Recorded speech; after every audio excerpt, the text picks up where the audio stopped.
बजे का corona bulletin आप देख रहे हैं। न्यूज़ 18 पूरे भारत से लगातार कोरोना वायरस से जुड़ी खबरें आप तक पहुंचा रहा है। देश में 21 दिन का लॉकडाउन है। आप भी नियमों का पालन करें और खुद को सुरक्षित रखने के लिए घर में ही रहें।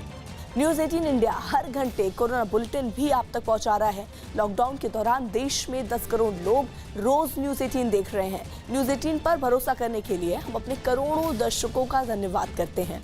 साथ ही इस मुश्किल की घड़ी में अपने उन reporters, video journalist, design team और सपोर्ट स्टाफ के हौसले और जज्बे को भी सलाम करते हैं, जो देश के चप्पे चप्पे से आप तक हर खबर लगातार पहुंचा रहे हैं। दिल्ली पुलिस की स्पेशल ब्रांच ने दिल्ली सरकार को एक रिपोर्ट सौंपी है, जिसमें बताया गया कि तबलीगी जमात के कार्यक्रम में आने वालों में 200 लोग दिल्ली की 16 मस्जिदों में शरण लिए हुए थे। इन 200 लोगों में 100 लोगों की पहचान की जा चुकी है, जबकि बाकी की तलाश की जा रही है। दिल्ली पुलिस की रिपोर्ट में ये भी बताया गया कि इनमें कई विदेशी भी शामिल हैं, जो संक्रमण की चपेट में हो सकते हैं। इसके बाद जिला प्रशासन और दिल्ली पुलिस उन ठिकानों में तलाश कर रही है जहां ये लोग हो सकते हैं, ताकि इनकी जांच की जा सके। वहीं दिल्ली के डिप्टी सीएम मनीष सिसोदिया ने बताया कि दिल्ली के निजामुद्दीन में तबलीगी जमात के मुख्यालय से 2361 लोगों को निकाला गया है, जिनमें 617 लोगों को जांच के लिए अस्पताल में भर्ती करवाया गया है, जबकि बाकी लोगों को क्वारंटीन कर दिया गया है और उन्हें निगरानी में रखा जा रहा है। करीब 3.5 दिन तक पूरा ऑपरेशन चला। इसमें से पिछले 36 घंटे में बहुत ही सघन अभियान हमारी मेडिकल टीम, पुलिस, हमारे प्रशासन के अधिकारी और हमारे डीटीसी के अधिकारी सब ने मिलकर चलाया। और लास्ट के 36 घंटे में तो एकदम सुबह 4 बजे तक ये अभियान चलाया गया है। और इसमें कुल मिला के 2361 लोगों को वहाँ से निकाला गया, जिसमें से 617 को हॉस्पिटल ले जाया गया है, बाकी को क्वारंटाइन किया गया है। ये 617 वो लोग हैं जिनमें किसी तरह के बीमारी के खांसी, जुकाम, बुखार इस तरह के सिम्टम्स हैं। उनको हॉस्पिटल में भर्ती कराया गया है और उनकी सघन जांच की जा रही है। उनके सैंपल लेके उनके टेस्ट किए जा रहे हैं। बाकी सब लोगों को क्वारंटाइन किया गया है अलग अलग सेंटर्स पर। सारे लोगों की लिस्ट बना के इनके सबके फ़ोन नंबर्स लेके पुलिस को दे दिए गए हैं।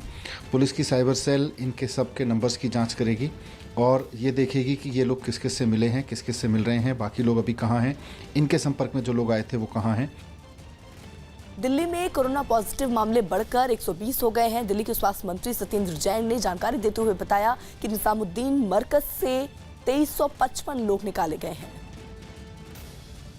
जो ये मरकज़ का मामला सामने आया है, उसको लेकर लोगों के मन में थोड़ी सी टेंशन ज़्यादा हो गई है। समझ नहीं आ रहा है कि ये हुआ कैसे है, और हुआ है तो अब स्थिति क्या है, क्या कंट्रोल में है या नहीं है, इस बारे में आपसे पूछें। देखिएगा, मरकज़ के अंदर अभी तक पिछले 3 दिन में दिल्ली सरकार के द्वारा 2355 लोगों को रेस्क्यू किया गया है, 2355, जिसमें से 450 के करीब लोगों को अस्पताल भेजा गया है, बाकी सबको क्वारंटाइन सेंटर भेजा गया है। और 3 दिन से लगातार दिन और रात ये ऑपरेशन चलाया गया। हमारे बहुत सारे डॉक्टर्स की टीम, पैरामेडिक्स की टीम वहाँ पर स्टेशन रही। सबको एक आदमी को चेक किया गया, जिसकी भी तबीयत थोड़ी भी ख़राब थी उसको हमने अस्पताल भेजा है। और ये एक बहुत ही मतलब जिसे कहते हैं ना, मैं तो कहूँगा अपराध की श्रेणी में है कि इस तरह का इवेंट वहाँ पर हुआ। अगर पहले नंबर बताया जा रहा था कि भाई 1000 हैं, 1200 हैं, फिर 1500 कहने लगे, आखिर तक कल आते आते 2355 पता लगा। इतना बड़ी संख्या में लोग थे वहाँ पर। ये एक ही विन सिटी में एक ही जगह पर थे, तो शहर में फैलने से इसकी वजह से रुकाव हुआ। अगर दिल्ली में लॉकडाउन नहीं होता शायद, तो ये बहुत ही खतरनाक भयावह स्थिति होती कि लोग ये घूम रहे होते, पूरी दिल्ली से केस आ रहे होते। एक सवाल ये भी है कि इतने बड़े लेवल पर अगर केस सामने आ रहे हैं और अभी तो कई टेस्ट रिपोर्ट आनी बाकी है, तो क्या तैयारी दिल्ली सरकार की पूरी है? इतने बेड्स, इतने क्वारंटाइन सेंटर तैयार हैं दिल्ली में कि इससे मतलब निपटा जा सके? देखिए, क्वारंटाइन सेंटर के अंदर सबको एडजस्ट किया गया है, सारे लोगों को भेज दिया गया है। हॉस्पिटल्स के अंदर भी आप देख लीजिएगा, 450 से ज़्यादा लोग 2 या 3 दिन में आए हैं, सबको हमने एडजस्ट किया है। अभी भी हमारे पास कैपेसिटी है। आज हमारे पास 1000 से ज़्यादा बेड दिल्ली सरकार में ही है। साथ ही साथ 1000 बेड और 2000 तक हम पहुंच जाएंगे अगले 3 या 4 दिन में। तो नंबर सफिशिएंट है हमारे पास। जो 1000 बेड है उसी में हमने 150 से ज़्यादा वेंटिलेटर डेडिकेट किए हुए हैं। और जैसे मैंने बताया, दिल्ली में सिर्फ एक पेशेंट वेंटिलेटर के ऊपर है। हमने 5 बड़े अस्पताल को डेडिकेट कर दिया है कोरोना के चलते। क्या मतलब उन अस्पतालों में सिर्फ कोरोना पीड़ितों का ही इलाज हुआ है? देखिएगा, 2 हॉस्पिटल जैसे राजीव गांधी सुपर स्पेशलिटी और लोकनायक जयप्रकाश, इनको हमने कोरोना की मेन हॉस्पिटल बनाया है। 500 बेड वहाँ पर तैयार किए जाएंगे और 1500 हम लोकनायक में करेंगे। बाकी 3 हॉस्पिटल में एक ब्लॉक कर दिया गया है।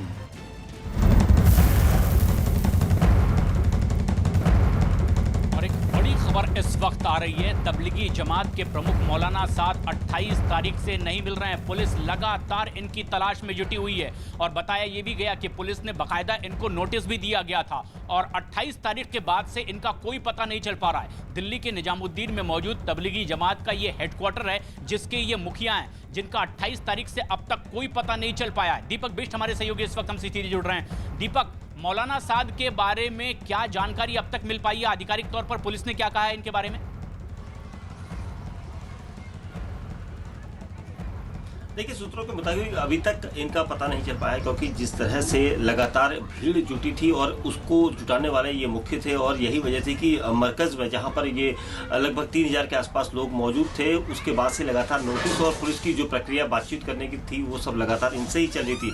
लेकिन 28 मार्च के बाद से इनका पता नहीं चल पाया है। पुलिस अब लगातार कई जगह पर इनकी तलाश कर रही है, क्योंकि इन्हें शायद अपनी गिरफ्तारी से डर होगा, क्योंकि पुलिस ने मामला दर्ज किया है और उसके बाद अब लगातार कोशिश की जा रही है कि ये कहाँ पर छिपे हो सकते हैं, क्योंकि मोहम्मद साद का दूसरा घर जाकिर नगर भी है और जाकिर नगर में भी कुछ लोग ऐसे चिन्हित किए गए थे जो इस तरह से पीड़ित हो सकते हैं कोरोना वायरस से, और इसको लेकर लगातार छापेमारी दिल्ली पुलिस कर रही थी। लेकिन अब ये गायब हो चुके हैं और इनके साथ लगभग 6 लोग और हैं जिनके एफआईआर में नाम है। तो इन सभी से पूछताछ करना बहुत जरूरी है। क्या ये सरकार के बताए हुए आदेशों का उल्लंघन कर रहे थे और उसके साथ साथ ही लगातार जो एसएचओ निजामुद्दीन थे वो उन्हें समझा रहे थे, लेकिन जिस तरह से ये गायब हुए हैं उसके बाद अब पुलिस उन्हें लगातार तलाश कर रही है। मौलाना साहब का एक ऑडियो क्लिप भी वायरल हो रहा है, जिसमें वो ये आरोप लगा रहे हैं कि दरअसल ये साजिश है समाज के लोगों को बांटने के लिए, जमात के लोगों को बांटने के लिए। क्या उस पर भी संज्ञान लिया जा रहा है? उस पर भी कार्रवाई की बात हो सकती है? पुलिस क्या कह रही है इस पर?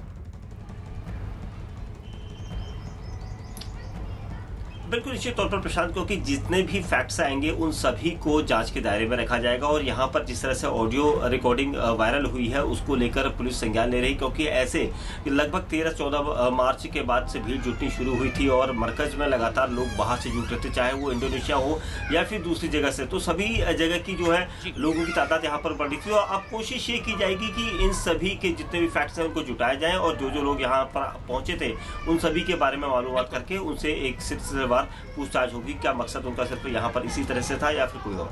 तबलीगी जमात के प्रमुख मौलाना साद की तलाश कर रही है पुलिस लगातार। 28 तारीख को नोटिस दिया गया, तब से उनका कोई पता नहीं। हालांकि मौलाना साद का अभी कुछ पता नहीं चला है, लेकिन उनका एक वीडियो सोशल मीडिया पर वायरल हुआ।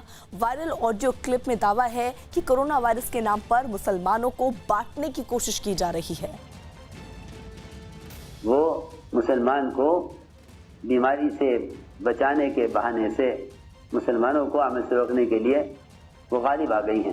उन्हें तरकीब नज़र आ गई कि मौका है ये मुसलमानों को अमल से रोकने और बखेरने का, ताकि इनके दिलों में हमेशा के लिए ये बात बैठ जावे कि भाई बीमारी उड़कर लगती है, किसी से मुसाफा ना करो, बीमारी लग जाएगी, किसी के पास चलकर मत जाओ, किसी के पास मत बैठो। अरे आज अगर इस बीमारी की वजह से मुसलमान का ये अकीदा बन जाता है, बीमारी ख़त्म हो जाएगी, मगर ये अकीदा ख़त्म नहीं होने का, ये गुजर जाएगी बीमारी। लेकिन तुम्हारे माशरे के आदाब, तुम्हारे साथ बैठना, एक प्लेट में खाना, इसका असर मुद्दतों क्या शायद कभी ख़त्म ना हो कि लोग यूँ समझे कि ऐसा ना हो जब भी मिलेंगे बीमारी वापस आ जाएगी। वो तो मुसलमानों की दरमियान तफरीक पैदा करने, इनके दरमियान की मोहब्बतें ख़त्म करने के लिए एक प्रोग्राम बनाया गया है। एक प्रोग्राम बनाया गया है, जी हाँ, ऐसा नहीं है, प्रोग्राम बनाया गया है कि मुसलमानों को मुसलमान से अलग करने और इन्हें गैरों की तरह अछूत बनाने के लिए ये बहाना अच्छा है, ये बहाना अच्छा है। हाँ ठीक है, जिसको बीमारी यकीनी हो चुकी है, नज़र आ गई है, उससे एहतियात करने में कोई हरज नहीं है, सुन्नत ये भी है। लेकिन मुसलमान से न मिले, बीमारी लग जाएगी, ये जिहालत है। बस अल्लाह की तरफ इस वक्त सब मुतवज्जे हो। तबलीगी जमात एक धार्मिक संगठन है और पूरी दुनिया में इसके सदस्य हैं। ये लोग हर साल अलग अलग देशों में अपने कार्यक्रम आयोजित करते हैं, जिसमें दुनिया भर से तबलीगी जमात के लोग शामिल होते हैं। हम आपको बताते हैं कि संगठन की नींव कैसे पड़ी और ये कैसे काम करता है।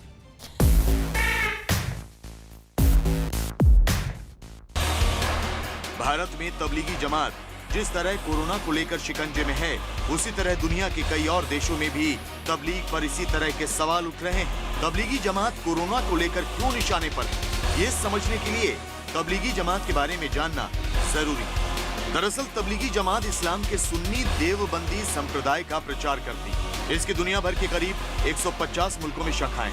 ये पूरी दुनिया में धार्मिक कार्यक्रम का आयोजन करती है। इसके लिए इज्तिमा नाम का एक बड़ा कार्यक्रम आयोजित किया जाता है। इज्तिमा हर देश में साल में एक बार होता है। तबलीगी जमात के लोग पूरे साल इस्लाम के प्रचार प्रसार के लिए एक जगह से दूसरी जगह जाते हैं। इसे जमात कहा जाता है।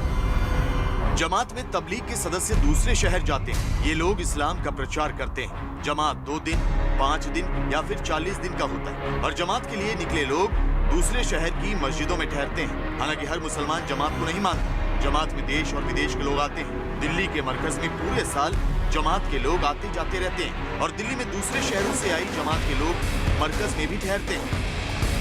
जमात में आने वाले ज्यादातर लोग तबलीगी जमात के सदस्य होते हैं और भारत समेत पूरी दुनिया में इनके सेंटर हैं और लाखों की संख्या में इनके सदस्य। देश विदेश में तबलीगी जमात के लोगों का एक सालाना कार्यक्रम भी होता है। भारत में इनका कार्यक्रम कई चरणों में होता है। तबलीगी जमात साल में एक बार पूरे देश में एक बड़ा कार्यक्रम आयोजित करती है। इसके अलावा हर राज्य का एक साल में एक आयोजन अलग से होता है। जमात का दिल्ली राज्य का कार्यक्रम 21 से 23 फरवरी के बीच हुआ था। इस कार्यक्रम में करीब 50,000 लोग आए थे। देश भर की जमात के कार्यक्रम की तारीख की अभी घोषणा नहीं हुई है। जमात के इन्हीं आयोजनों को इज्तिमा कहा जाता है। तबलीग जमात संगठन करीब 100 साल पुराना है। दुनिया के 150 देशों में फैले इस संगठन की नींव हिंदुस्तान में पड़ी थी। तबलीगी जमात की नींव 1926 से 1927 में पड़ी थी और मौलाना मोहम्मद इलियाल कांधलवी ने इसकी नींव रखी थी। तबलीगी जमात का पहला आयोजन हरियाणा के मेवात में हुआ था और ये आयोजन मौलाना कांधलवी ने ही किया था। तबलीग से जुड़े लोग इस्लाम के नियमों का सख्ती से पालन करने पर जोर देते हैं। तबलीगी जमात पर कट्टरपंथ को बढ़ावा देने का भी आरोप लगता है। हालांकि इससे जुड़े सदस्यों का मानना है कि वो सिर्फ इस्लाम की सही शिक्षाओं का ही प्रचार प्रसार करते हैं। तबलीग का इतिहास काफी पुराना है और इसका विवादों से भी रिश्ता उतना ही पुराना है। इस बार तबलीगी जमात पर कोरोना को लेकर लापरवाही बरतने का आरोप लग रहा है और ये आरोप सिर्फ हिंदुस्तान में ही नहीं लगा है बल्कि दुनिया के कई और देशों में तबलीगी जमात पर ऐसे ही आरोप लगे हैं।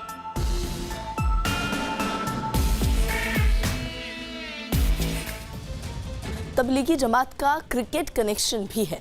पाकिस्तान के कई क्रिकेटर तबलीग के समर्थक माने जाते हैं। इनमें सबसे बड़ा नाम मोहम्मद यूसुफ का है। पाकिस्तान के क्रिकेट मोहम्मद यूसुफ तबलीगी जमात के बड़े समर्थक माने जाते हैं। क्रिकेटर मोहम्मद यूसुफ पहले ईसाई थे और उनका नाम पहले यूसुफ योहाना था, लेकिन तबलीग के प्रभाव में आकर इस्लाम धर्म अपना लिया था। इस्लाम धर्म अपनाते ही उनका नाम मोहम्मद यूसुफ रख लिया था। मोहम्मद यूसुफ के अलावा पाकिस्तान के पूर्व क्रिकेटर सईद अनवर और शाहिद आफरीदी भी तबलीगी जमात सदस्य हैं। देश के अलग अलग राज्यों के लोग 1 से 22 मार्च के बीच दिल्ली आए। बहुत से लौट गए जबकि कई निजामुद्दीन मरकज में ही रह गए। न्यूज़ 18 इंडिया को मिली अब तक की जानकारी के मुताबिक असम के 456 लोगों को दिल्ली के आइसोलेशन सेंटर में रखा गया। इनमें से कुछ लोगों का इलाज भी चल रहा है। निजामुद्दीन मरकज में शामिल होने के लिए उत्तराखंड से 26 लोग आए थे। फिलहाल ये सभी आइसोलेशन सेंटर में हैं। हिमाचल प्रदेश से 17 लोग निजामुद्दीन आए थे। ये सभी फिलहाल दिल्ली में हैं। मेघालय के 5 और उड़ीसा के 10 लोग भी अभी दिल्ली में हैं। ये वो लोग हैं जिन्हें मरकज से सोमवार और मंगलवार को बाहर निकाला गया था। तबलीगी जमात का दावा है कि लॉकडाउन की वजह से ये लोग तमाम कोशिश के बावजूद लौट नहीं पाए। मध्य प्रदेश के इंदौर में कोरोना के मामलों की संख्या बढ़कर 46 हो गई है। पिछले 24 घंटों में इंदौर में कोरोना के 3 नए मामले सामने आए। इनमें 2 मरीज इंदौर के ही रहने वाले हैं, जबकि 1 मरीज खरगोन का बताया गया। वहीं मध्य प्रदेश में कोरोना के कुल मामले बढ़कर 68 हो गए हैं, जबकि राज्य में अब तक कोरोना की वजह से 5 लोगों की मौत हो चुकी है। राष्ट्रीय अल्पसंख्यक आयोग ने तबलीगी जमात के खिलाफ सख्त कार्रवाई की मांग की। राष्ट्रीय अल्पसंख्यक आयोग के सैयद गुरैल हसन रिजवी ने तबलीगी जमात पर देश को खतरे में डालने का आरोप लगाया है। जिस तरीके से अब ये खबर सामने आ रही है, दरअसल राष्ट्रीय अल्पसंख्यक आयोग के सैयद गुरैल हसन रिजवी ने तबलीगी जमात पर देश को खतरे में डालने का आरोप लगाया। उनका ये कहना है कि ऐसे वक्त पर जब कोरोना का संक्रमण देश में बढ़ रहा था, उस वक्त ये दरअसल इतने लोग वहां इकट्ठा कैसे हुए, ये एक बड़ी खामी है। वहीं मध्य प्रदेश के इंदौर में कोरोना के मामलों की संख्या बढ़कर 46 हो गई है। पिछले 24 घंटे में इंदौर में कोरोना के 3 नए मामले सामने आए हैं। इनमें 2 मरीज इंदौर के ही रहने वाले हैं, जबकि 1 मरीज खरगोन का बताया गया। वहीं मध्य प्रदेश में कोरोना के कुल मामले बढ़कर 68 हो गए हैं, जबकि राज्य में अब तक कोरोना की वजह से 5 लोगों की मौत हो चुकी है।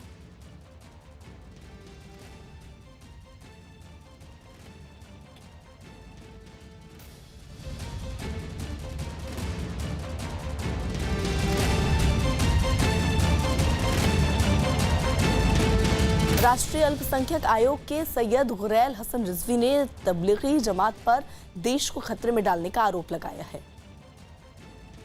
हमारे साथ इस वक्त सैयद गुरैल हसन रिजवी इस वक्त खुद जुड़े हुए हैं। सैयद साहब, ये जो कार्यक्रम आयोजित हुआ जिसकी वजह से इतने लोग खतरे में पड़ गए, किस तरीके से देखते हैं आप इस कार्यक्रम को? मेरा नाम सैयद गैरुल हसन रिजवी है, गयूर हसन रिजवी नहीं है, तो करेक्ट कर लीजिए प्लीज। दूसरी बात मैं ये कहना चाहता हूँ कि जब पूरी दुनिया में इस तरह की महामारी की चपेट में है और हमारा देश भी उससे अछूता नहीं है, और पहले से लगातार चाहे वो दिल्ली सरकार हो, केंद्र की सरकार हो, चाहे किसी प्रदेश की सरकार हो, वो आगाह कर रही थी कि किसी तरह की भी भीड़ न जुटने पाए, तो इनको अपना कार्यक्रम, भले ही वो वार्षिक कार्यक्रम था, उसको स्थगित कर देना चाहिए था, उसको पोस्टपोन किया जाना चाहिए था। दूसरी बात मैं ये कहना चाहता हूँ कि जैसा उन्होंने कहा कि लॉकडाउन की वजह से हम फंस गए थे, तो मेरा ये कहना है कि लॉकडाउन की वजह से आप फंस गए थे और आपके यहाँ जो लोग बीमार हो रहे थे, आपने प्रशासन को बताना चाहिए था, डॉक्टरों को बताना चाहिए था। ये आपने क्यों छुपाया? लोगों को खांसी थी, लोगों को बुखार आ रहा था, बीमारी के लक्षण दिख रहे थे, उसको भी आपने छुपा के रखा और आपने डॉक्टरों से और प्रशासन से इस चीज के लिए कांटेक्ट नहीं किया। नहीं तो इतनी बड़ी जो परेशानी आज देश के सामने आ गई है तबलीगी जमात की वजह से, वो उससे बचा जा सकता था। तो कम से कम इन लोगों ने बड़ा गैर जिम्मेदारी का काम किया है। ये पढ़े लिखे लोग भी होते हैं, और पढ़े लिखे होने के बाद इस तरह का गैर जिम्मेदारी का काम करना, ये किसी तरह माफी के काबिल नहीं है, ये बहुत बड़ा गुनाह है। लेकिन रिजवी साहब इसी बीच वो कई दलीलें दे रहे हैं। वो ये कह रहे हैं कि हमने पूरी कोशिश की लेकिन कोई सुविधा नहीं थी जहां से इनको हटाया जा सकता था, बाद में हमने कार्यक्रम पहले खत्म कर दिया और लोगों को आने से हमने कहा कि वो ना आए, लेकिन उनको कहीं भेजा भी नहीं जा सकता था। और अब वो ये भी कह रहे हैं कि मुस्लिमों को बांटने की कोशिश हो रही है। ये नहीं, देखिए, इसको धर्म के आधार पर नहीं देखा जा सकता। ये बीमारी धर्म देख कर थोड़ी आती है कि हिंदू के पास आएगी मुसलमान के पास नहीं आएगी, मुसलमान के पास आएगी तो क्रिश्चियन के पास नहीं आएगी। ये गलत है, इसको हिंदू मुसलमान धर्म के आधार पर नहीं देखना चाहिए। ये एक बहुत बड़ी सोशल मिस्टेक है और जिसको इनको मानना चाहिए और अपनी गलती को तस्लीम करना चाहिए, एक बात। दूसरी बात यह है कि जो लोग यहाँ से इन्होंने भेजे हैं, इनके पास एक लिस्ट होगी जो पूरे देश के पूरे राज्यों में लोग गए हैं, इनको उन जगह की लिस्ट भी देना चाहिए, प्रशासन से साझा करना चाहिए, सरकार से साझा करना चाहिए, उन राज्यों से साझा करना चाहिए कि हम लोगों ने इन जगह पे इतने लोगों को भेजा है तबलीग के लिए। तो कम से कम उनकी पहचान हो सके, उनसे पूछा जा सके कि भाई आप किससे किससे मिले हैं, और उनको जो है कम से कम उनकी जांच हो सके और उनका स्वास्थ्य के लिए उनकी जानकारी उनकी छिपाई ना जाए। चलो जी, रिजवी साहब बहुत बहुत शुक्रिया आपका हमसे जुड़ने के लिए। वहीं चेन्नई में सुबह के वक्त लॉकडाउन के बीच जरूरी सामान खरीदने के लिए लोग बड़ी संख्या में घरों से निकले, जिसकी वजह से शहर के एक फ्लाईओवर पर जाम लग गया, क्योंकि पुलिस ने वहां बिना वजह बाहर निकलने वाले लोगों की जांच के लिए बैरिकेडिंग की थी। ऐसे में सोशल डिस्टेंसिंग तो दूर, फ्लाईओवर पर इतनी गाड़ियां इकट्ठा हो गई कि वहां जाम जैसे हालात बन गए। अहमदाबाद में एक हाउसिंग सोसाइटी में नवरात्र के मौके पर माता की आरती का आयोजन किया गया, लेकिन इस दौरान लोगों ने कोरोना वायरस को ध्यान में रखते हुए सोशल डिस्टेंसिंग का पूरा ख्याल रखा। लोगों ने एक दूसरे से दूर खड़े होकर आरती की और इसमें ज्यादा लोगों की भीड़ भी इकट्ठा नहीं होने दी गई। हाउसिंग सोसाइटी के परिसर में ही माता की तस्वीर के सामने दिए जलाए गए, जबकि कुछ महिलाएं, पुरुष और बच्चे एक दूसरे से कुछ दूर खड़े होकर पूजा करते नजर आए। जब परिसर में जगह नहीं बची तो बाकी लोगों ने अपने घरों की बालकनी और छत पर ही खड़े होकर आरती की। इस दौरान कोई ताली बजाता नजर आया तो कुछ लोग तो बालकनी से ही पूजा की थाली घुमाते दिखे।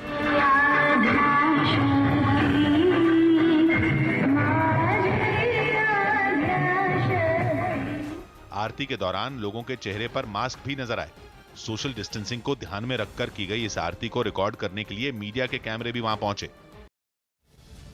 पाकिस्तान भी कोरोना वायरस की मार से बेहाल है। वहां अब तक करीब 200 मामले सामने आ चुके हैं। कोरोना के कहर के बीच पाकिस्तान के सिंध प्रांत में रहने वाले हिंदू और ईसाई समुदाय के लोगों ने वहां की सरकार पर उनकी अनदेखी करने का आरोप लगाया। वहां के अल्पसंख्यक समुदाय के लोगों का आरोप है कि इस मुश्किल वक्त में सरकार खाने पीने का सामान मुहैया नहीं करा रही है, जबकि पुलिस भी उन पर ही अत्याचार कर रही है। अपने बच्चों का भी हिसाब किताब करता है, खाने पीने का हमारा भी करता है, लेकिन अभी हालात ऐसे हुए हैं या हम तो घरों के अंदर बैठे हुए हैं, कुछ भी नहीं है। दूसरे लोगों को इमदाद दी जाती है, सुनते हैं, हमारे को तो कुछ भी नहीं मिलता यहाँ पे। तो बच्चा हमारा रक्षा चलाता है और वो जो मतलब रोज़ाना की कमाई होती है वो 5-7 दिन 1 हफ्ते से घर में बैठा हुआ है, वो तो कुछ भी नहीं है, बड़ी मुश्किल से गुजर बसर कर रहे हैं। मैं बोलना चाह रही हूँ कि हम लोगों को राशन नहीं मिल रहा, बाहर जाने नहीं दे रहे। बाहर जाते हैं तो पुलिस वाले रोकते हैं, बच्चों को पानी मीठे का मसला है। राशन कह रहे थे देंगे, अभी मना कर दिया कि क्रिश्चियनों को राशन नहीं देंगे। हम लोग क्रिश्चियन क्या, हम लोग भी कराची में रहते हैं, पाकिस्तान में बड़े पले हुए हैं। ये कोई गलत बात थोड़ी है कि हमारे साथ ऐसा कर रहे हैं। हम लोग लॉकडाउन की वजह से हमारी कम्युनिटी पर ये असर पड़ा है। जो हमारी औरतें घरों में काम करती थी उनसे काम भी छुड़वा लिया गया है और वो घरों में बैठी हुई हैं, उनसे कोई काम वगैरह नहीं है, उनके पास कोई रोज़गार नहीं है। और लॉकडाउन की वजह से ना हम बाहर जा सकते हैं, अगर बाहर जाते हैं तो उनको कुछ भी मैसर नहीं है, क्योंकि पैसे से सब कुछ मिलता है। कोरोना से बचाव के लिए आयुष मंत्रालय की तरफ से कुछ जरूरी सुझाव और दिशा निर्देश जारी किए गए। इनमें मंत्रालय ने लोगों को रोजाना गर्म पानी पीने की सलाह दी। साथ ही कोरोना से बचाव के लिए हर रोज 30 मिनट योग करने का सुझाव दिया। इसके अलावा खाने में हल्दी, जीरा, धनिया और लहसुन के इस्तेमाल की भी सलाह दी गई। इम्यूनिटी बढ़ाने के लिए भी मंत्रालय की तरफ से कुछ जरूरी बातें बताई गई। इनमें रोजाना सुबह 1 चम्मच च्यवनप्राश और हर्बल चाय पीने का सुझाव दिया गया। तुलसी, दालचीनी, काली मिर्च और मुनक्के का काढ़ा पीने की भी सलाह मंत्रालय ने दी। खांसी और गले में तकलीफ के लिए भी मंत्रालय की तरफ से कुछ उपाय बताए गए। इसके लिए लौंग पाउडर और शहद को मिलाकर खाने की सलाह दी गई। हालांकि मंत्रालय ने साफ बताया कि वो इन सुझावों से कोरोना के इलाज का दावा नहीं करता। राजस्थान के बाड़मेर में तबलीगी जमात कार्यक्रम से लौटे 12 लोगों को आइसोलेट किया गया है। ये सभी लोग दिल्ली के निजामुद्दीन में हुए तबलीगी जमात कार्यक्रम से लौटे थे और ये सभी लोग स्वस्थ हैं और एहतियातन बाड़मेर प्रशासन ने इन्हें आइसोलेट कर दिया है। मुंबई में नकली सैनिटाइजर बनाने का सिलसिला नहीं थम रहा। वहां के साकीनाका इलाके में एक फैक्ट्री पर छापेमारी में 22 लाख रुपए की कीमत का नकली सैनिटाइजर बरामद किया गया। मुंबई क्राइम ब्रांच को इलाके में नकली सैनिटाइजर बनाने वाली फैक्ट्री के बारे में जानकारी मिली थी, जिसके बाद एक टीम जब फैक्ट्री पहुंची तो वहां गंदगी के बीच सैनिटाइजर बनता देखकर हैरान रह गई। फैक्ट्री के अंदर जगह जगह कार्टन रखे हुए दिखाई दिए। वहां बड़े बड़े ड्रमों के साथ जमीन पर केमिकल से भरे हुए कुछ कैन भी नजर आए। बताया गया कि लाइसेंस न होने के बावजूद फैक्ट्री में धड़ल्ले से सैनिटाइजर बनाया जा रहा था। 500 मिलीलीटर के 1632 बॉटल्स थे, तो 5 लीटर के 360 कैन थे। छापेमारी के दौरान क्राइम ब्रांच ने नकली सैनिटाइजर की फैक्ट्री चलाने वाले शख्स को गिरफ्तार कर लिया। शुरुआती जांच में सामने आया कि आरोपी पर इससे पहले पुणे में भी नकली सैनिटाइजर बनाने का मामला दर्ज हो चुका है। कोलकाता में कोरोना संकट के दौरान राशन की दुकानों पर भारी भीड़ देखने को मिली और इस दौरान पुलिस लोगों से सोशल डिस्टेंसिंग का पालन कराया और लोग एक दूसरे से दूरी बनाकर खड़े नजर आए। कोलकाता के फेयर प्राइस राशन शॉप की मैं आपको तस्वीरें दिखाऊं। यहाँ पर सोशल डिस्टेंसिंग के तहत लोग बाहर खड़े होकर लंबी कतार लगी है, जहाँ पर राशन ले रहे हैं। कोलकाता पुलिस की टीम यहाँ पर मौजूद है, जो बराबर नज़र रखे है कि लोग यहाँ पर ये जो गोल चक्कर काटे गए हैं इनमें ही खड़े हों, सोशल डिस्टेंसिंग के तहत खड़े हों। किसी को भी एक दूसरे के साथ यहाँ पर खड़ा नहीं होने दिया जा रहा है, जिसकी वजह से ये कतार काफ़ी लंबी लगी हुई है। राशन की दुकानें जो कि ज़रूरी चीज़ों के लिए फ़िलहाल खोली गई हैं और चल रही हैं, वहाँ पर लोग लाइन लगाकर लेकिन सोशल डिस्टेंसिंग के तहत खड़े हैं और यहाँ पर राशन ले रहे हैं। चीन में कोरोना वायरस का केंद्र रहे वुहान में जिंदगी धीरे धीरे पटरी पर लौट रही है। वहां 2 महीने के लॉकडाउन के बाद बाजारों को फिर से खोल दिया गया और लोगों को ट्रेनों, बसों और दूसरी गाड़ियों में सफर करने की भी इजाजत दे दी गई, जिसके बाद मुंह को मास्क से ढके कुछ लोग मेट्रो में सफर भी करते दिखाई दिए। हालांकि इस दौरान यात्रियों को स्वास्थ्य अधिकारियों की तरफ से दिए गए ग्रीन कार्ड को दिखाना जरूरी है, जिससे ये पता चलता है कि वो कोरोना से पीड़ित नहीं है। साथ ही ट्रेनों में स्वास्थ्य से जुड़ी जानकारियां देने वाले कर्मचारियों की संख्या भी बढ़ा दी गई ताकि लोग एहतियात बरतते रहें। 说大家可以恢复正常了，就是可以进入正常的生活状态了。 साथ ही खरीदारी के लिए ज्यादातर मॉल और सुपरमार्केट भी लोगों के लिए फिर से खोल दिए गए। हालांकि वहां भी सोशल डिस्टेंसिंग को ध्यान में रखते हुए लोगों को एक दूसरे से कुछ दूरी पर एक कतार में खड़ा कराया गया। महाराष्ट्र में कोरोना पॉजिटिव मरीजों की संख्या लगातार तेजी से बढ़ रही है और ऐसे में पुलिस और प्रशासन बेहद सतर्क हो गई हैं और बाहर घूमने वाले लोगों पर लगाम लगाने के लिए तलाशी अभियान चला रही है। मुंबई सहित पूरे महाराष्ट्र भर में पिछले 24 घंटे में कोरोना के 90 से ज़्यादा मामले सामने आए हैं, जिसके बाद मुंबई पुलिस सहित प्रशासन सतर्क हो गया है और तमाम सारी बैरिकेडिंग के जरिए हर 1 किलोमीटर पर चेकिंग किया जा रहा है ताकि ये पता लगाया जा सके कि अत्यावश्यक सेवाओं से जुड़े लोग ही बाहर निकल रहे हैं या फिर तमाम सारे लोग उसका अनावश्यक फ़ायदा ले रहे हैं। यहाँ पर देखिए जो बाइक हैं, बाइक के लोगों को चेक किया जा रहा है कि आखिर वो कहाँ जाना चाह रहे हैं। साथ ही अत्यावश्यक सेवाओं से जुड़े लोगों को पहले ही प्रशासन ने इंस्ट्रक्शन दिया है कि वो अपनी कांच पर वो एक प्लेट लगाएं कि वो अत्यावश्यक सेवाओं से जुड़े हैं और उसके बाद उनको आईडी देकर छोड़ा जाएगा। यहाँ पर देखिए लगातार जो इस जगह से पास करने वाले लोग हैं उन सभी की आईडी चेक की जा रही है और ये देखा जा रहा है कि जो लोग मुंबई की सड़कों पर घूम रहे हैं वो कौन से लोग हैं। वर्ल्ड बैंक ने अपनी एक रिपोर्ट में कोरोना वायरस की वजह से पूर्वी एशिया और प्रशांत क्षेत्र में आर्थिक और बेरोजगारी के बड़े संकट की चेतावनी दी है। खासकर चीन पर इसका सबसे ज्यादा असर पड़ने की आशंका है। वर्ल्ड बैंक के मुताबिक चीन में 2019 में जीडीपी विकास दर 6.1% थी, जो इस साल 3.8% रहने के आसार दिख रहे हैं। वो भी तब जब चीन कोरोना वायरस के संकट से पूरी ताकत लगाकर निपटे, वरना हालात और बिगड़े तो चीन में इस साल जीडीपी विकास दर 0.1% पर भी पहुंच सकती। साथ ही वर्ल्ड बैंक ने आशंका जताई कि पूर्वी एशिया और प्रशांत क्षेत्र के 17 देशों में कोरोना वायरस की वजह से 1 करोड़ 10 लाख लोग गरीबी रेखा से नीचे जा सकते हैं। भोपाल में लॉकडाउन के दौरान पुलिस गाने के जरिए लोगों को घरों में रहने के लिए जागरूक कर रही है, जिसके लिए पुलिस वालों ने हिंदी फिल्मों के गानों की मदद ली और लोगों को समझाने की कोशिश की। गश्त पर निकला एक पुलिस वाला लाउडस्पीकर की मदद से गाना गाता नजर आया।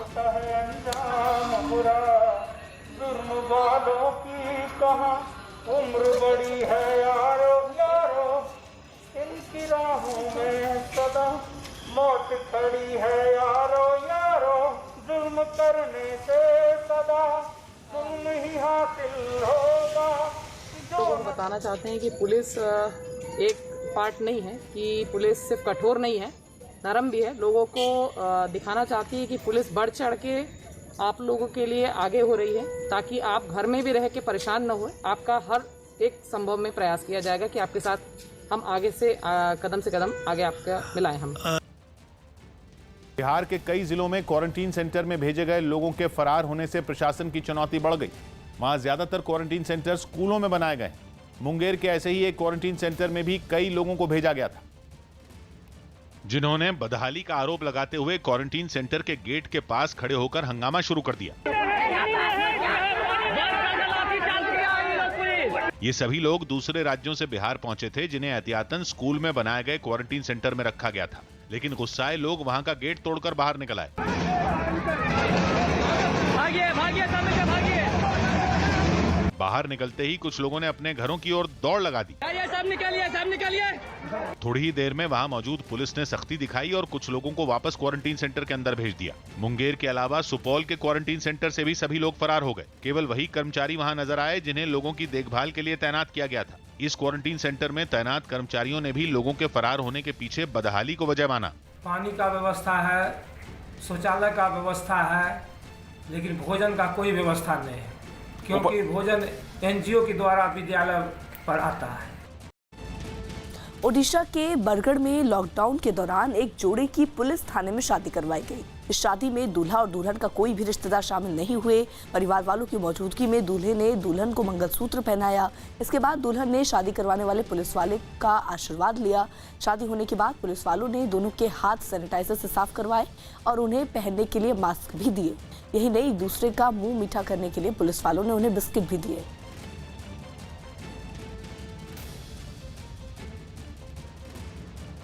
सरकार के भरोसे के बाद भी देश के कई हिस्सों में जान जोखिम में डालकर कई लोग ट्रकों में छिपकर अपने गांव लौट रहे हैं।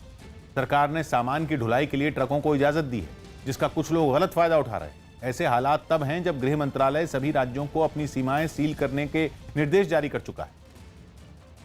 लेकिन इसके बावजूद मध्य प्रदेश के भिंड में कई लोग यूपी-एमपी बॉर्डर को पार कर अपने घरों को लौटते नजर आए। इनमें कुछ लोग अपनी जान जोखिम में डालकर पैदल ही चलते दिखे, जबकि कुछ वहां से गुजरने वाले ट्रकों में बैठ गए। हालांकि बॉर्डर पर ऐसे लोगों की स्क्रीनिंग की व्यवस्था भी की गई और स्क्रीनिंग में पास होने के बाद ही उन्हें आगे जाने दिया गया। तो 500 से कम नहीं होंगे। कितने लोग निकल चुके हैं आज? निकल चुके। इनकी चेकअप वगैरह हो रहा है? चेकअप हो रहा है, वहाँ डबल है, वहाँ भी लगे, यहाँ लगे। मुंबई में तो कुछ लोग सब्जी के एक ट्रक में छिपकर अपने घरों को लौटने की कोशिश कर रहे थे, जिन्हें पुलिस ने रोक लिया। पुलिस ने तुरंत कार्रवाई करते हुए सभी को ट्रक से नीचे उतारा और उन पर हल्का बल प्रयोग भी किया। पुलिस के डर से कुछ लोग वहां से भाग खड़े हुए। इसके बाद वहां से गुजरने वाली सभी गाड़ियों की तलाशी ली गई ताकि लॉकडाउन के दौरान कोई छिपकर वहां से न निकल सके। राजस्थान गुजरात बॉर्डर पर भी ऐसे कई लोगों को रोक दिया गया जो गुजरात से राजस्थान में दाखिल होने की कोशिश कर रहे थे। बॉर्डर पर रोके जाने पर इन लोगों ने खूब हंगामा किया। बॉर्डर सील होने की वजह से उन्हें राजस्थान में नहीं घुसने दिया गया और प्रशासन ने सभी के खाने पीने का इंतजाम वहीं पर कर दिया। आज दिन में जो लोग आए उनमें से हमने 400 लोग जो ऑन हाईवे पे आए हैं उनको हमने एक रिलीफ कैंप लगाकर वहाँ स्टे कराया। यूपी के झांसी में पिछले 2 महीनों से मस्जिद में छिपकर रह रहे 23 लोगों को पकड़कर जिला अस्पताल में इलाज के लिए भर्ती कराया गया। सभी लोगों के ब्लड सैंपल लेकर कोरोना की जांच के लिए भेज दिया गया है। तबलीगी जमात में शामिल हुए लोगों के कोरोना पॉजिटिव पाए जाने के बाद प्रशासन बेहद सतर्क है। ऐसे में झांसी प्रशासन ने सभी 23 लोगों को कड़ी निगरानी में जिला अस्पताल में आइसोलेट कर दिया है। कोरोना वायरस के खिलाफ जारी लड़ाई में अब सीआरपीएफ के जवानों की भी मदद ली जाएगी। जानकारी के मुताबिक देश भर में तैनात सीआरपीएफ के जवानों से राहत के काम में मदद ली जा सकती है। इसके अलावा कानून व्यवस्था बनाए रखने के लिए भी सीआरपीएफ के जवान पुलिस की मदद करेंगे। साथ ही एम्बुलेंस और पानी के टैंकर भी सीआरपीएफ की मदद से जरूरतमंदों तक पहुंचाए जाएंगे। लोगों के बीच कोरोना के खिलाफ जागरूकता फैलाने में भी इन जवानों की मदद ली जा सकती है। यही नहीं, सामान ढोने के लिए भी सीआरपीएफ की गाड़ियों का इस्तेमाल किया जा सकता है। जरूरतमंदों में खाने पीने का सामान बांटने में भी सीआरपीएफ के जवानों की मदद ली जा सकती है।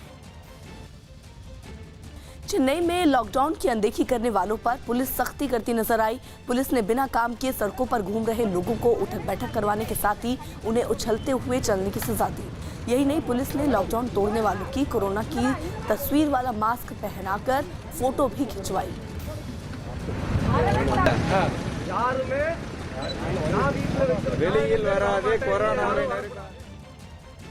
कोरोना वायरस के खतरे के बीच जहां तहां फंसे लोगों की मुसीबत भूख की वजह से ना बढ़े, इसके लिए देश भर में कई धार्मिक संस्थाएं आगे आईं। इन संस्थाओं ने भूखे लोगों को खाना खिलाने का बीड़ा उठाया, जिसकी झलक कोलकाता के इस्कॉन मंदिर में भी दिखी।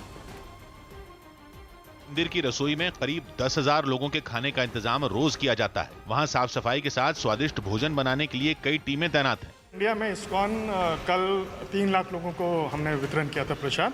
कलकत्ता से हम लोग लगभग 10,000 कर रहे हैं, रोज कर रहे हैं। इस काम में मंदिर प्रबंधन को एक दूसरी संस्था का भी साथ मिल रहा है। खाना तैयार होते ही एक दूसरी टीम इसे बांटने के लिए कोलकाता के अलग अलग हिस्सों के लिए निकल पड़ती है। जो भी लोग फोन कर रहे हैं या फिर यहाँ पर आ रहे हैं या बाहर जो लोग हैं जिनके पास घर नहीं है, खाने को नहीं है, उन तक ये भोजन पहुँचाया जा रहा है।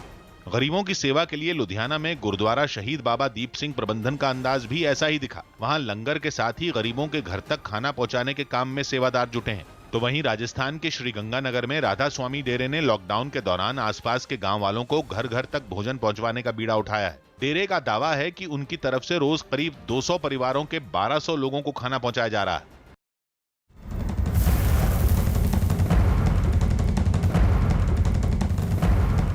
कोरोना से जुड़ी इस वक्त की सबसे बड़ी खबर आ रही है। पिछले 12 घंटे में ही देश में 240 नए मामले सामने निकल कर आए हैं। सबसे तेजी से बढ़ने वाला ये वक्त और आंकड़ा इस वक्त की ये बड़ी खबर है। कुल मिलाकर के देश में अब तक 1637 पॉजिटिव केस सामने आ चुके हैं और 30 लोगों की इसमें मौत हो चुकी है। रवि सिंह हमारे सहयोगी इस वक्त हमसे सीधे जुड़ रहे हैं। रवि, क्या बताया गया स्वास्थ्य मंत्रालय की ओर से आधिकारिक तौर पर बेहद कम वक्त में इतना बड़ा आंकड़ा कोरोना का भारत में पहली बार? देखिए, एक दिन में, क्योंकि आपको याद होगा कि कल देर रात में आंकड़े आए थे और उसमें 146 नए मामले सामने आए थे 24 घंटे में। लेकिन ये जो 240 मामले बढ़े हैं, ये अचानक बढ़े हैं, यानी कि ये 24 घंटे का आंकड़ा नहीं है। 240 मामले के बढ़ने का मतलब है कि काफी ज्यादा मामले बढ़े हैं पूरे देश भर में। अभी तक पूरे देश में 1629 मामले हो चुके हैं, जबकि एक राहत की बात है कि जो ठीक होने वालों की संख्या भी में भी इजाफा हुआ है 133, और जबकि पूरे देश में अभी तक जो डेथ हुई है कोरोना की वजह से, कोरोना जो पॉजिटिव पेशेंट उनमें 38, यानी कि इसमें भी इजाफा हुआ है। 133 लोग इसमें ठीक भी हुए हैं। एक दिन में ये सबसे बड़ा आंकड़ा कोरोना से जुड़ा भारत का, जिसमें इतनी बड़ी तादाद में इजाफा हुआ है। लेकिन आधिकारिक तौर पर क्या बताया गया, क्यों आखिर इस वक्त इस तरह का आंकड़ा बढ़कर आया? कोई संकेत दिए गए हैं इससे लेकर, कोई सुझाव दिए गए स्वास्थ्य मंत्रालय की ओर से? स्वास्थ्य मंत्रालय की तरफ से हर रोज आधिकारिक बयान आता है, लगातार बैठकों का भी दौर जारी है, और स्वास्थ्य मंत्री की तरफ से भी राज्यों को यही कहा गया है कि स्ट्रिक्टली जो भी लॉकडाउन की घोषणा हुई है उसको फॉलो किया जाए, यानी कि उसको लागू कराया जाए कि सही तरीके से, और लोग घरों से बाहर ना निकले, कम से कम निकले कि जब तक कि बहुत ज्यादा जरूरत ना हो, क्योंकि पूरी तरीके से लॉकडाउन के ऊपर ही निर्भर करता है आने वाले दिनों में, जिस तरीके से 14 तारीख तक अनाउंसमेंट हुई है। स्वास्थ्य मंत्रालय का निर्देश, लॉकडाउन का सख्ती से पालन करें, क्योंकि एक दिन के भीतर ही 240 नए मामले निकलकर सामने आए। देश कोरोना संकट से जूझ रहा है। ऐसे में कोलकाता में कई जगह लोग सोशल डिस्टेंसिंग नहीं अपना रहे। कोलकाता में लोग पास खड़े होकर बाजार में सामान खरीदते नजर आए। कोलकाता का जदू बाबू बाजार भवानीपुर इलाका है, दक्षिण कोलकाता, मुख्यमंत्री ममता बनर्जी का क्षेत्र है। बाजारों का हाल मैं आपको दिखाऊं। यहाँ पर आप देख सकते हैं तस्वीरें, कैसे सोशल डिस्टेंसिंग की मांग के बावजूद लोग यहाँ पर जो है एक दूसरे के साथ दुकानों पर भीड़ लगाकर खड़े हैं। यही तस्वीर अमूमन इस बाज़ार की है। इसके पहले भी ऐसी तस्वीरें देखी गई हैं। हालांकि प्रशासन की तरफ से पूरी व्यवस्था की गई है, और जगह जगह पर ये जो गोल दाग हैं ये सफ़ेद पेंट से ये बनाए गए हैं ताकि लोग इन्हीं में खड़े होकर के और सामान खरीदे। बावजूद इसके लोग दुकानों पर भीड़ लगाकर खड़े हैं।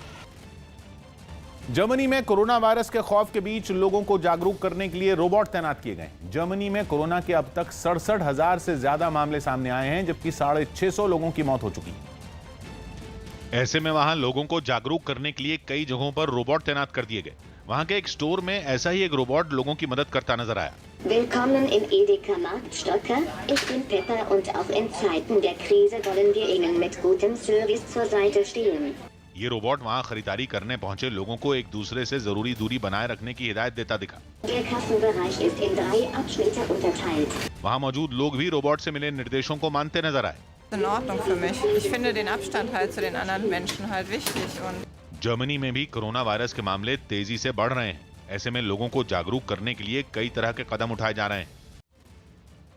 अमेरिका में हुई एक रिसर्च में दावा किया गया कि भारत में कोरोना वायरस का उतना कहर नहीं दिखेगा जितना अमेरिका और यूरोप के देशों में दिख रहा है।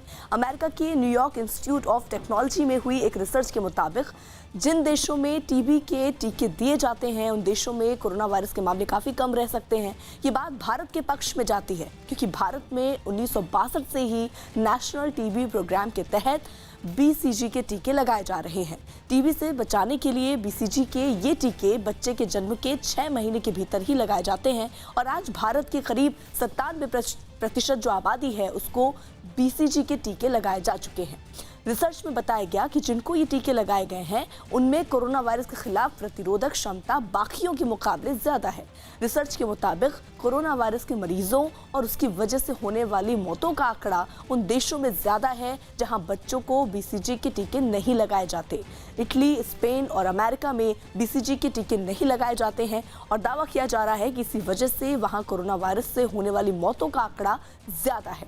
इसके उलट भारत, जापान और ब्राजील जैसे देशों में कोरोना के मरीजों की तादाद काफी कम है, और इन देशों में बच्चों को BCG के टीके लगाए जाते हैं। जानकारों का मानना है कि जिन देशों में BCG के टीके लगाए जाते हैं उन देशों में कोरोना के संक्रमण का खतरा 10 गुना कम है। ब्रिटेन के अखबार मिरर की एक रिपोर्ट के मुताबिक दुनिया में कई देशों में कोरोना वायरस के खिलाफ BCG की वैक्सीन का क्लिनिकल ट्रायल भी शुरू कर दिया गया है।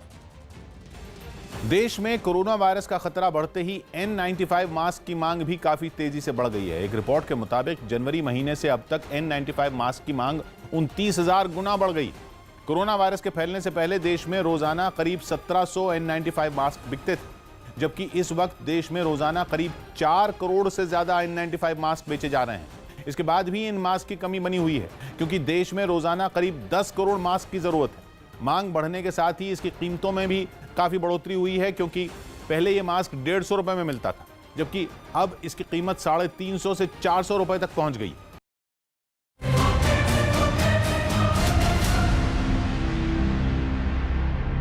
मैं अंजलि 23 वर्षीय राजस्थान से हूँ। मेरा सवाल है कि कोरोना के लक्षण और उससे बचाव के कुछ तरीके बताएं। मेरा नाम शायंतन बसक है और मेरा उम्र 14 वर्ष है। मैं हैदराबाद का निवास हूँ। कोरोना के लक्षण और बचाव के तरीका बताइए।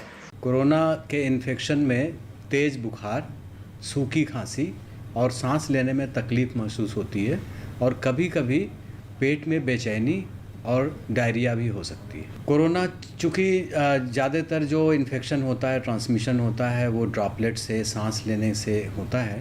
तो जहाँ जहाँ पे वो जिस व्यक्ति को कोरोना का लक्षण है, वो तो पहले मास्क बांध ले खुद से, या अगर खांसी और छींक आती है तो किसी रुमाल में करे और रुमाल को सही जगह पे उसको फेंके, जहाँ पे बंद डिब्बे में, जिसको बाद में डिसइंफेक्ट किया जा सके।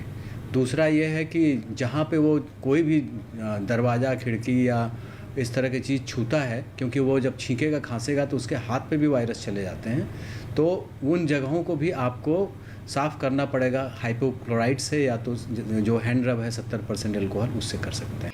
हेलो, मेरा नाम शालू है और मैं जलंधर पंजाब से हूँ। और मेरा आज का सवाल है कि कोरोना वायरस के लक्षण कितने दिनों में सामने आ जाते हैं? आमतौर पे जिस दिन उस आदमी का या उस व्यक्ति का एक्सपोजर होता है, उसके 6वें से 8वें दिन के आसपास इसके लक्षण आते हैं। नमस्कार, मेरा नाम पवन गौतम है। मैं दिल्ली का रहने वाला हूँ। मेरा सवाल इतना ही है, क्या घर में आने वाले राशन के लिए सैनिटाइजेशन ज़रूरी है? क्योंकि ज़्यादातर राशन तो गर्म किया जाता है, उबाला जाता है, तो गर्मी से तो वायरस ऐसे भी मर जाते हैं।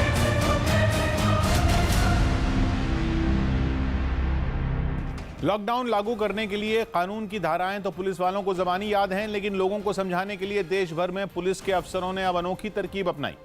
आम लोगों को जागरूक करने के लिए पुलिस अफसरों ने गीत, संगीत और शायरी का सहारा लेना शुरू कर दिया।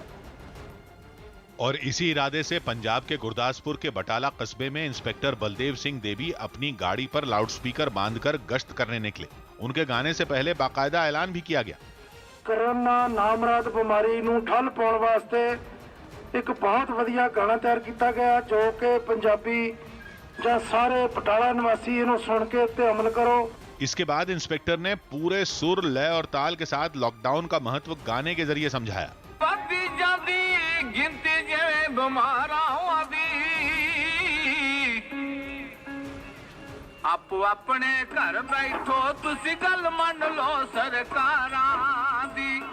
वहीं यूपी के कानपुर में पुलिस रिस्पांस व्हीकल पर तैनात कांस्टेबल लोकेश कुमार और राहुल यादव ने कविता के जरिए हाथ जोड़कर लोगों से घर में ही रहने की अपील की, जिसमें हेड कांस्टेबल वीरेंद्र यादव और महिला कांस्टेबल अनीता ने भी उनका साथ दिया। हाल महामारी की नहीं कोई दवाएं, लॉकडाउन ही एक उपाय, लोगों की अफवाहें ना अपनाएं, घर में अपनों का सहयोग निभाएं। फील्ड में ड्यूटी कर रहे पुलिस वाले ही नहीं, बल्कि ऑफिस से उनको दिशा निर्देश देने वाले आईपीएस अफसर भी सोशल डिस्टेंसिंग की गुजारिश करने के लिए शायराना अंदाज में सामने आए। बेवजह घर से निकलने की जरूरत क्या है, मौत से आंख मिलाने की जरूरत क्या है। सबको मालूम है कि बाहर की हवा है कातिल, सबको मालूम है कि बाहर की हवा है कातिल, यूं ही कातिल से उलझने की जरूरत क्या।